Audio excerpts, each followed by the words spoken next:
Hey, Tim Sykes here, and I just want to go over my plays yesterday because I really am proud of it. Nothing huge, but a lot of upside in a short amount of time, and it's a little bit of a new pattern.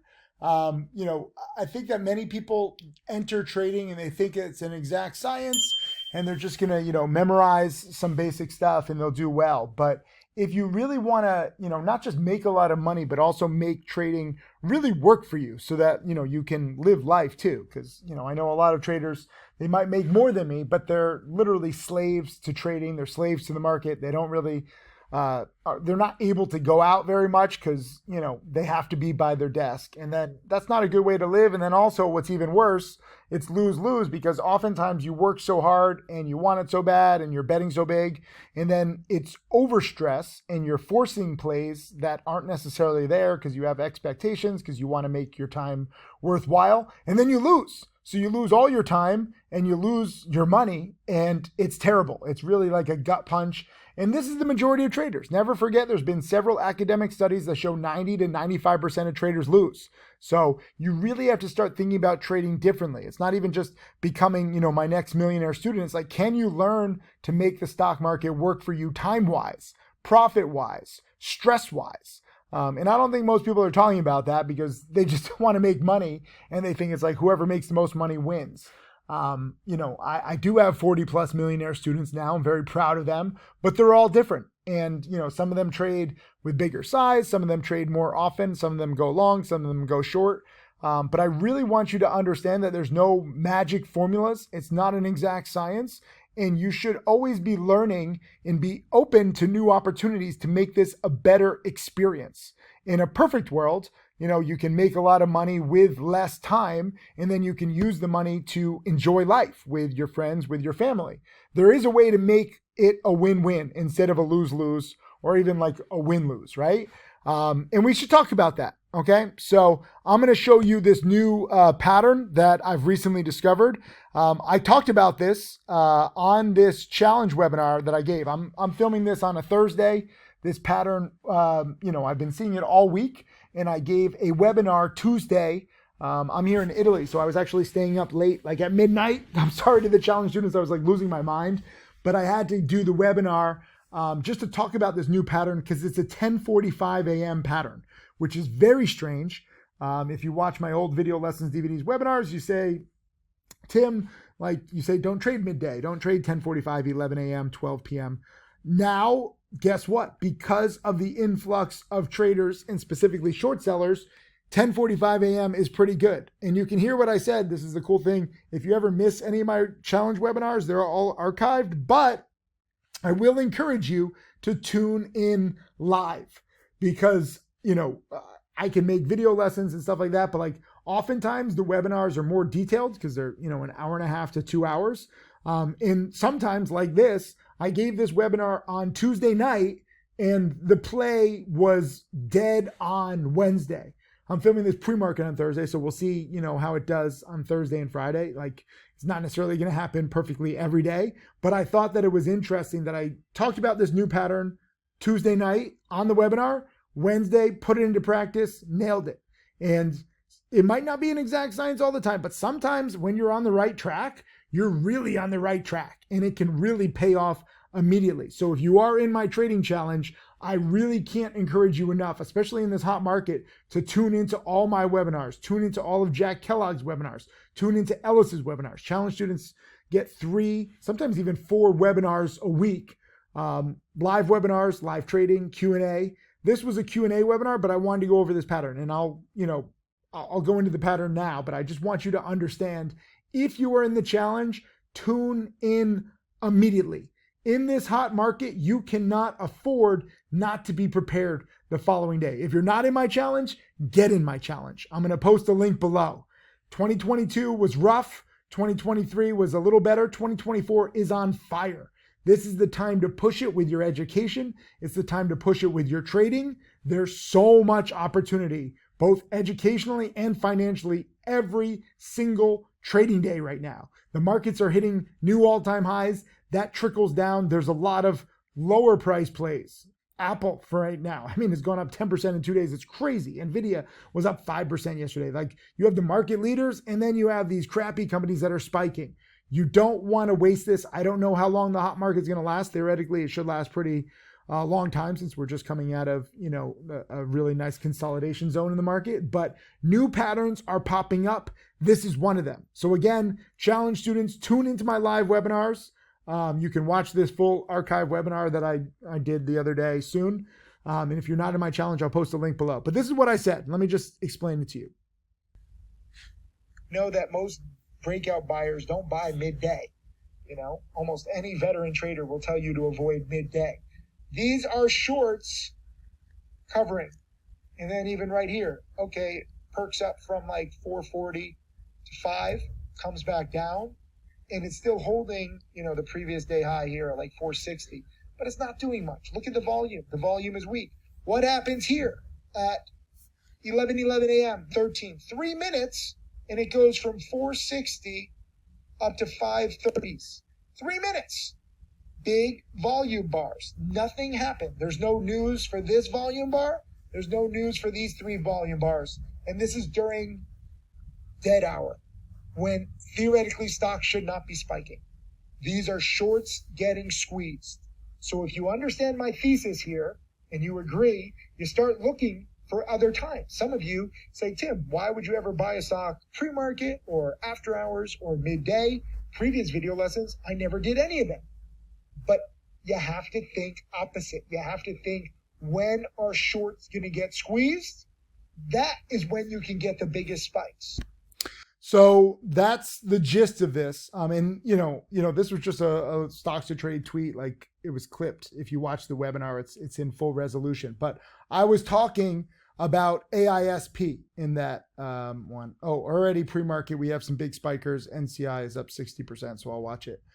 But AISP, I bought it twice, actually, nailed it. But the interesting thing on AISP, when it was really spiking, the news came out and it spiked on the news. But really, one of the best times to buy was right here. And you can see, you see these volume spikes? Like, I bought the dip here at 4, and it was a nice, actually, support hold. Former resistance becomes support. So that was an easy. But I didn't even, make it until the 5s. And really what happened here, what I was talking about in that social media clip and in the webinar the other day, was this bar, this huge volume bar, this huge candle on the chart. This was at 10:46 a.m. Eastern. And this is a short squeeze, okay? You don't know the exact short data. Short data is a month behind, and it's never really even useful. The most shorts come on to plays that are spiking like same day. And there's a whole group of short sellers. I know, because I created them. I've made million shorting. A lot of my millionaire students are short sellers, but I have been saying this for years now. I think there's too many short sellers. You create these giant squeezes, and it's really this kind of opposite market where the worst of the worst can spike the fastest. And if you have a small account, you should focus on short squeeze stocks. This is how I've made already halfway through the year. I've made double what I made last year. Okay. So I'm at the rate of basically 4 times my profits last year. Obviously, past performance is not indicative of future returns. Anything can happen, but I'm focusing primarily on short squeeze stocks because there's too many shorts, because they're an invasive species, because there's an overpopulation, because they're all in the same chat rooms with groupthink, and they're all like, dilution tracker says this. And fundamentally, they're not wrong. But because they all group together and trade together, which I think is very dangerous and detrimental to your own personal journey and growth and experience, they create squeezes together. And I'm so grateful for their narrow-mindedness. They don't see it at all. They're just like, this company has X amount of cash, they're going to die dilution. I'm like, shut up, you narrow-minded Neanderthals. Like, who cares what it does in the long run? I get it. Shorts with size, they can size in, they can outlast the squeezes, and they make more money. Fundamentally, they're right. But 99.9% of you watching this don't have enough money to outlast a short squeeze. Also, even some of my top students have been losing 5 and 6 figures on some of these swing shorts, where even if the stock does crash eventually, they can't outlast it. And these are some of the best short sellers I know. So if you're a newbie, wannabe short seller, you have almost no chance. Don't say I didn't warn you. I've warned thousands, maybe even tens of thousands of times.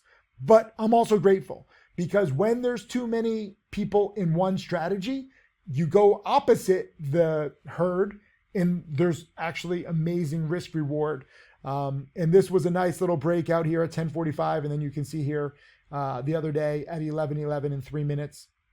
And the spikes from 460 up to the 530s. The biggest candles of the day, this is, obviously there are some breakout buyers, but a lot of it is just shorts getting squeezed at these times where normally buyers wouldn't be buying, and the shorts are freaking out because they're like, wait a minute, this isn't a time that this stock should rise. And so they get squeezed. If you're aware of this, new, like, call it a 10:45 a.m. roll, you can buy for a short squeeze. And I talked about this more in depth in the webinar. Challenge students definitely watch the webinar.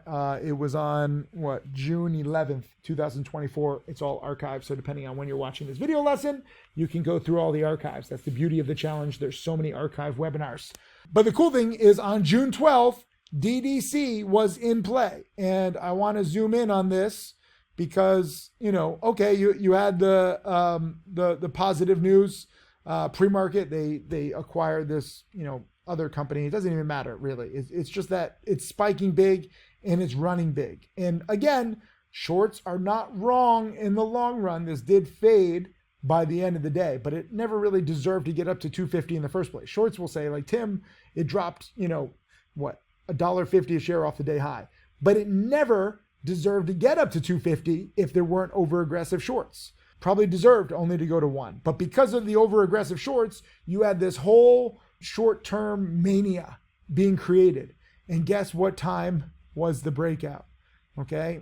And what time did I buy? So it's pretty cool. There's a saying like teachers are those who can't do. So I teach and I can do. And now, roughly making 1,002 a day, trading low stress. I've got a crazy schedule this week, so I'm not even trading much. I'm not trading aggressively, but because I know this new pattern, because I'm willing to think opposite the short selling herd, it leads to some great plays. And I had a good play on BMR pre-market, very similar to AISP. I sold it way too soon.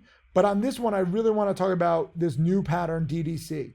So, it's interesting because some people, a few hundred of you did tune into my webinar. And so everyone was looking for the 1045 squeeze, but unfortunately they were looking at BMR. So BMR did spike up, but what happened? When did it actually crash?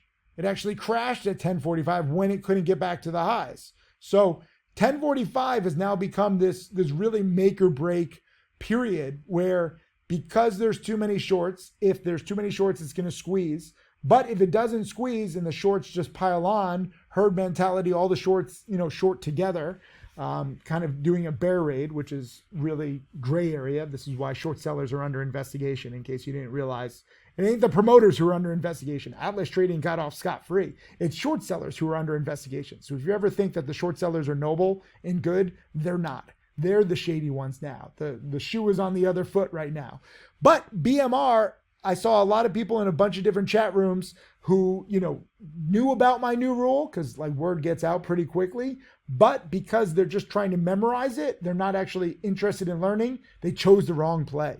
And I saw a lot of people being like, come on, 1045 squeeze on BMR. And I was like, guys, this is not a short squeeze type setup. Just because it was a big percent gainer, not every play is going to be a short squeeze. Short squeezes happen less than 50% of the time. So you can't just choose any play and be like, oh, 1045, this is the squeeze. You're dead wrong on BMR. And on this one, this is why it's so important to know about this new 1045, because when it didn't squeeze, it tanked starting right at 1045. And, you can see really here this, oh my God, I'm so bad at zooming in. One day I'll get better. But you can see here, it tried to bounce 1030. And I saw a bunch of different traders being like, is this the 1045 squeeze? Is this the 1045 squeeze? And I'm like, oh my God, my job is never done. You're so freaking lost. When it can't break these highs, it's not convincing for a short squeeze. It's actually encouraging for short sellers. The more that it fails. Remember, if you know my 7-step framework, the number 6 is when there's a failed breakout attempt. And a number 6 is a great time to actually short sell. So if you are a short seller, I'm saying this stuff publicly, so you can take it however you want. But short sellers are and should be adding to their positions here when it fails to get back to the highs. This one was a good morning spiker. I caught it early, but really bad price action here after hours, like at 7, it kind of double tops. And then it gets back to this key level here in the mid 6s, and then it's a triple top.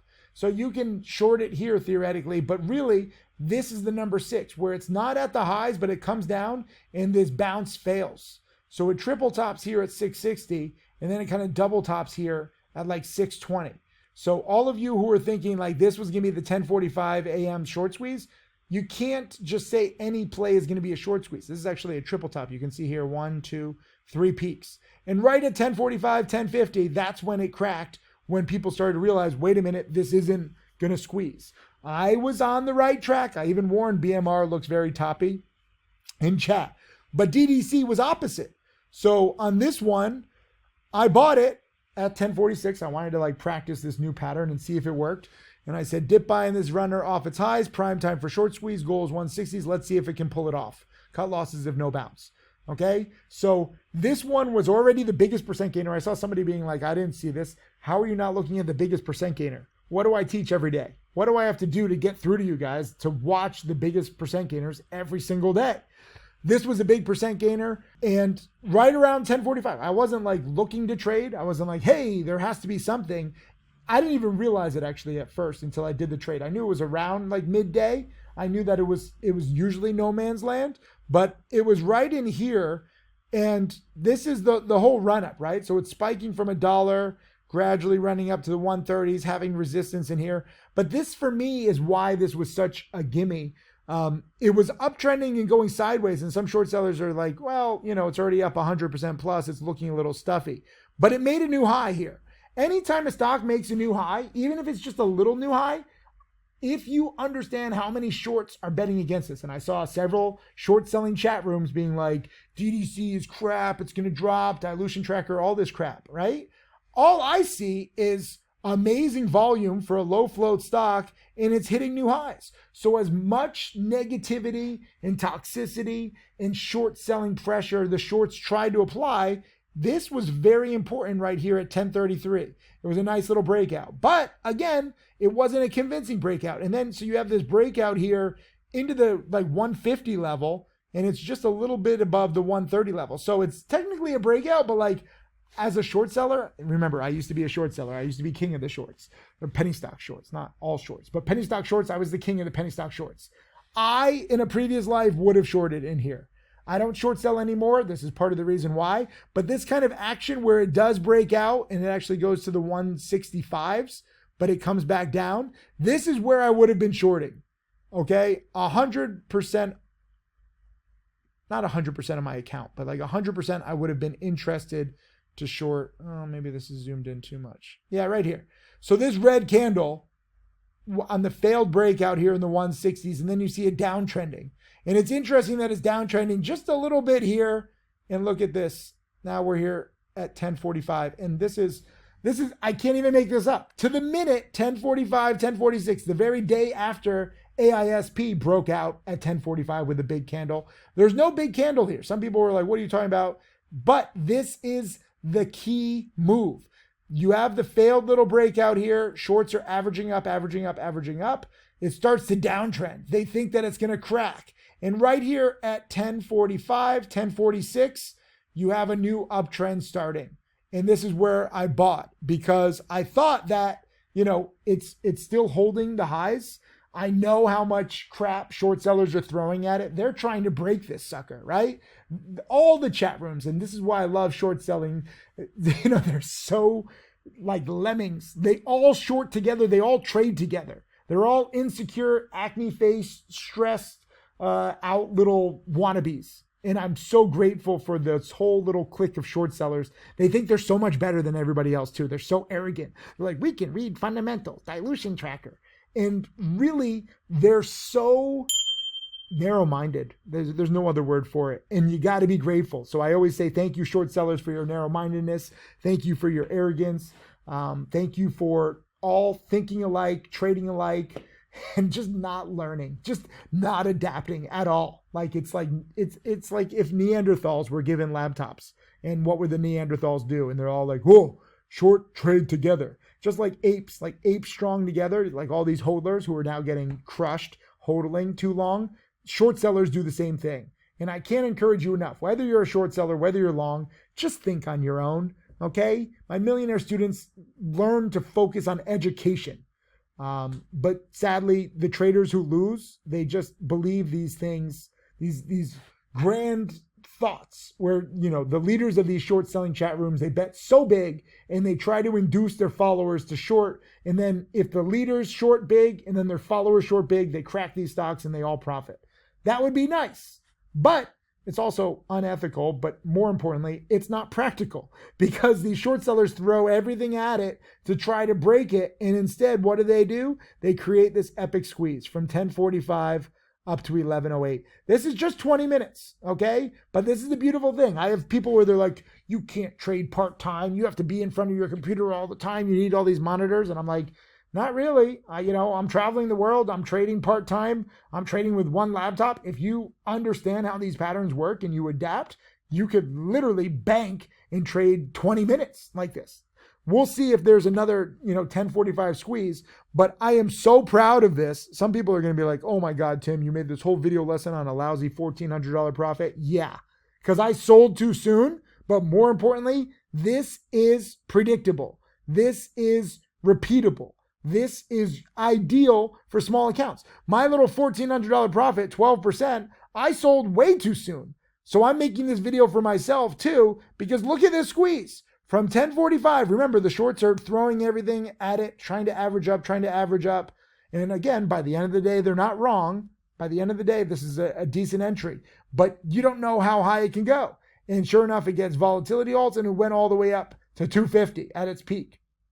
So I'm buying in the 150s or 140s and it goes to 250. Okay, this is a 75% runner in 40 minutes. So don't tell me you have to sit in front of your computer all day. Don't tell me that part-time trading doesn't work, because it does. If you are willing to study, if you're willing to adapt, and then you choose how aggressive you want to be. I tried to be patient on this. This is me being patient, but I said my goal is to sell in the 160s or the 170s, and I was very happy. And the crazy thing is plays like this and even, AISP and REPL, I've had a few nice short squeeze winners the past few days. They all move slower at first because, again, the short sellers are throwing everything at it, trying to crack the momentum, trying to drop it, trying to create these bear raids, which are unethical / illegal. I don't know. I'm not a lawyer, but I really just don't think you should try to trade with anybody else. I'm very proud. Even when my millionaire students come visit me here in Italy, I'm up in my room, I really don't want to be influenced by anybody else. And I don't encourage you to either. So I want you to see these patterns. I just came up with this and I put it into practice. It was a theory and it played out perfectly, better than I ever thought. And I said solid gain to new highs at the magic time of day. At the minute 10:45, I went over in last night's challenge webinar. So I'm out for solid gains, far better squeeze than BMR, which is now failing hardcore. So we'll see, I'll look every day at 1045 and maybe it won't be 1045. Maybe it'll turn into 1035 because if other people are looking at 1045, the pattern is going to adapt a little bit. But this is the beauty of trading. Because of so many short sellers these days, it's created this opportunity. And, I made roughly 20 cents a share, but there was basically $1 a share. So I took 1/5 of the potential profits. But, let's just do the math here in case you're like wondering.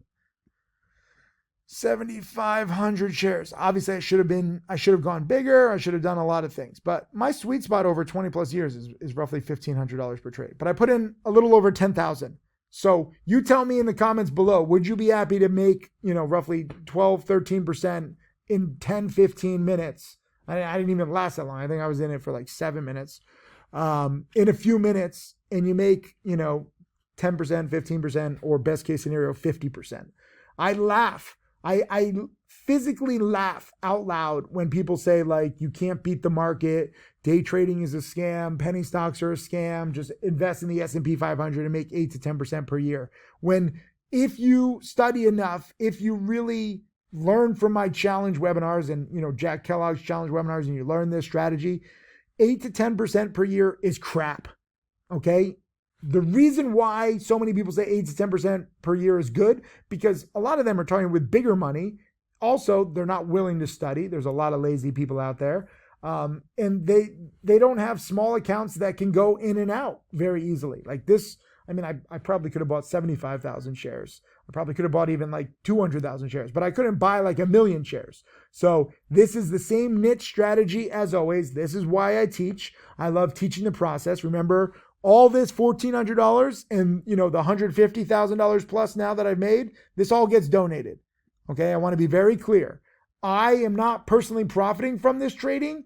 The reason why is because A, trading gets boring after a while. You need to make it fulfilling.